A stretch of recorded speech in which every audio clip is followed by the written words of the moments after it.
படிச்சு என்ன செய்ய, என்ன என்ன நீ இப்ப பரிசு வாங்கி என்ன செய்ய? உன் மண்டையில வந்து இவ்வளவு வெறிய இருக்கு.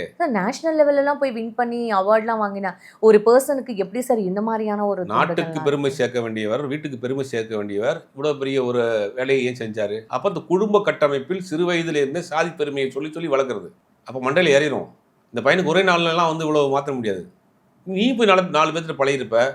4 ஜாதிக்காரனோட பழகியிருப்ப. 4 பேரோட சேர்ந்து ஒண்ணா ஸ்கூல்ல படிச்சிருப்ப, காலேஜ்ல படிச்சிருப்ப. படிக்காம இருந்தாலாவது படி பரவாயில்ல. அந்த அந்த அப்பையில எல்லாரோடையும் நீங்க இன்டராக்ட் தானே இது பண்ணி தானே வாழ்ந்திருப்பீங்க. ஸ்போர்ட்ஸ் பிளேயரா இருக்க நிறைய இடங்கள் விளையாண்டுருப்ப. எல்லா ஜாதியும் சேர்ந்து தானே விளையாண்டுருப்பீங்க. உன் டீம்ல உன் ஜாதிக்காரன் மட்டும் தான் விளையாண்டுருப்பானா? அதெல்லாம் தாண்டி ஒரு வெறி இருக்குன்னா, சிறு வயதிலிருந்து ஊட்டப்பட்ட வெறி அது. இதுல நிறைய சந்தேகங்கள் இருக்கு. நிறைய சந்தேகங்கள் இருக்கு. என்னன்னா, அவங்க வந்து பக்கத்து ஊர்ல அம்பாசமுத்திரத்துல அவங்க அம்மாவும், இன்னொரு பக்கத்து ஊர்ல அவங்க அப்பாவும் வேலை பார்த்துட்டு இருக்காங்க. கிட்டத்தட்ட அந்த பையன் வெட்டின பிறகு ஒரு 20 நிமிஷத்துல வந்துட்டாங்க. இப்ப 20 நிமிஷத்துல வர முடியாது. குறைஞ்சபட்சம் 1 மணி நேரத்துக்கு மேலே ஆகும். எப்படி வந்தாங்க? அப்படிங்கிற ஒரு கேள்வியும் கேட்குறாங்க. அப்போ அவங்க இருந்தாங்களா? அவங்க தூண்டி இருந்தாங்களா? அவங்க கூட இருந்தாங்களா? பல்வேறு கேள்விகள் இருக்கு. போலீஸ் தரப்புல ஏகப்பட்ட சந்தேகங்கள் இருக்கு. ஏன்னா அவங்க போலீஸ் குடும்பமாவே இருக்கிறாங்க. இவங்க 2 பேரும் மட்டும் கிடையாது. உங்களுடைய சர்க்கிளே பெரிய ஃபேமிலி போலீஸ் ஃபேமிலி அவங்க ஃபேமிலியோ.